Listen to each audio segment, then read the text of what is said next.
Sejak anak I suka minum air masak ni. Tengok ni.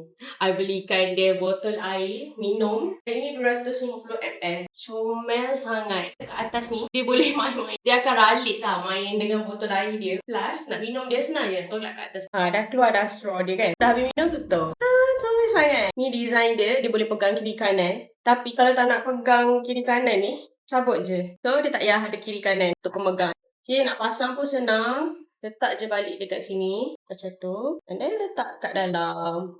Macam anak I kan. Dia suka bawa macam handbag dekat leher. So dia kasih juga dengan lanyard ni. Pasanglah kiri dan kanan. Nak pasang pun senang ni. Yang ni macam ni. So anak kita boleh sangkut dekat leher macam tu. So cute. Bila anak I minum, campak-campak pun, dia tak akan tumpah lah sebab dia tertutup macam ni. Dan anak akan lagi suka minum air sebab tengok botol air dia cantik. Yang ni boleh adjust juga tali dia. Nak panjang, nak pendek mana kan. Let's say nak buat macam ni pun boleh. Comel. Ni paling comel. Design dia I jarang tengok. Kalau you tengah cari botol air untuk anak you boleh try.